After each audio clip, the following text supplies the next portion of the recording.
হ্যাঁ, যদি আমাদের হাসপাতালে যেগুলো আমরা বলেছি যে আমাদের ইনফ্রাস্ট্রাকচার তৈরির সাথে সাথে হিউম্যান রিসোর্সের পরিকাঠামো উন্নয়ন করা খুব জরুরি। আপনি বললেন সুপার স্পেশালিস্টদের কথা, তো সুপার স্পেশালিস্ট যদি আপনার টিম স্ট্রং না হয়, মানে তার পিছনে যদি তার এসআর জেআর না থাকে, তাহলে সে সবসময় বসে থাকতে পারবে না হসপিটালে।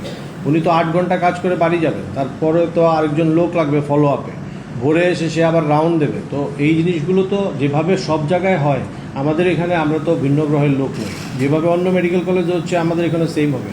এবং আমাদের স্ট্রাকচার সত্যিই কম, টাকা পয়সার ক্ষেত্রে বেতন খুবই কম। 20% বলাতে আমি দেখেছি অনেক মানুষ বলেছে 20% বেড়ে গেছে। হ্যাঁ, অনেকে ক্ষোভ প্রকাশ করেছে যে আমাদের কেন 20% বাড়িয়ে দিয়ে প্রাইভেট প্র্যাকটিস বন্ধ করা হচ্ছে, কিছু না দিয়ে তো প্রাইভেট প্র্যাকটিস বন্ধ করা উচিত ছিল। সুতরাং ব্যাপারটা এরকম নয়, ব্যাপারটা হচ্ছে গিয়ে যে আমার যে রিমফলের জেআর বেতন পাচ্ছে 1,00,000 টাকা, যে থার্ড ইয়ারে, আমার এখানে অ্যাসিস্ট্যান্ট প্রফেসর 68,000 টাকা দিয়ে জয়েন করছে। তো আমাদের ওই জিনিসগুলো বুঝতে লাগবে। এবং একটা কথাই আমরা বলবো যে যে ডক্টরদের ক্ষেত্রে যে কমেন্টসটা করা হয়েছে এটা মানে দুঃখজনক। এরকমটা হতে পারে না যে আপনি 30 বছর ধরে আছেন, তাকে আপনি বলছেন তুমি থাকলে থাকো, না থাকলে না থাকো, ইটস নট ডান।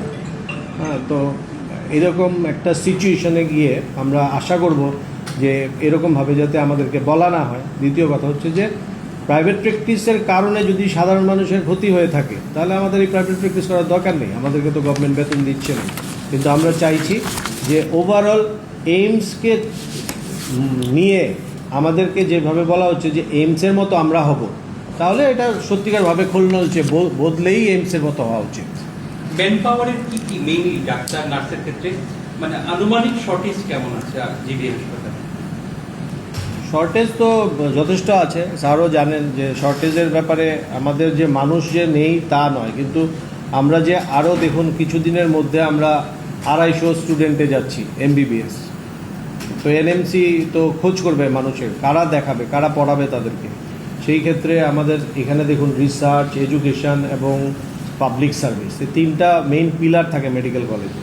সঙ্গে আমাদের পোস্ট গ্রাজুয়েট স্টুডেন্ট যারা 83 জন নতুন আসছে, তাদেরকে পড়াবে কারা?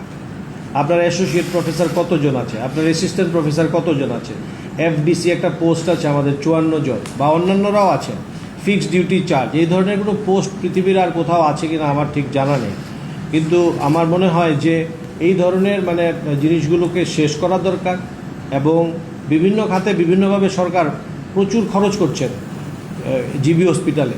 খরচগুলো সঠিকভাবে যদি করা হয়, প্ল্যান করে করা হয়, আমার মনে হয় হেলথে আরেকটু বেশি সময় দেওয়া দরকার, আরেকটু বেশি সময় নিয়ে আমাদের সঙ্গে কথা বলা দরকার। স্যাররা বলেছেন আমাদেরকে কনফিডেন্সের নিয়ে করেছেন, কনফিডেন্সের নিয়ে যে জিনিসগুলো আমরা প্রপোজাল দিয়েছি ওগুলো যদি ওনারা করে সঙ্গে নন প্র্যাকটিসিংয়ে যান, আমার মনে হয় কোনো অসুবিধা হবে না। আমার পক্ষ থেকে শেষ প্রশ্ন, মানে এটা একটু অন্যরকম প্রফেশনের বাইরে, আপনার কি মনে হয় যে সরকার কর্মী হিসেবে তুলে ধরছে, যেভাবে গতকাল একজন আইএএস অফিসার মানে আপনাদের সেক্রেটারি তিনি বলছেন চাকরি যদি না করেন রিজাইন দিয়ে দিন, তবে গভর্নমেন্ট ডিসিশন থেকে সরবে না, কোথাও না কোথাও ভিলেন হয়ে যাচ্ছেন আপনারা? না না, আমাদের ভিলেন হওয়ার কোনো সুযোগই নেই, কারণ আমরা ডাক্তার, আমরা পাবলিক রিপ্রেজেন্টেটিভ, আমরাও কিন্তু পাবলিক রিপ্রেজেন্টেটিভ, জনপ্রতিনিধি। মানুষ যদি আমাদের ব্যাপারটা বুঝতে পারে তাহলে এই সমস্যার সমাধান হয়ে যাবে। আমরা বারবার বলছি, অ্যাসোসিয়েশন বারবার বলেছে, এবং আমাদের মাননীয় মুখ্যমন্ত্রী এবং মাননীয় স্বাস্থ্য সচিবকে আমরা বারবার বলেছি যে আপনারা জিনিসটা ধীরে করুন এবং সুন্দরভাবে করুন, তাহলে আমার মনে হয় সবার উপকার হবে।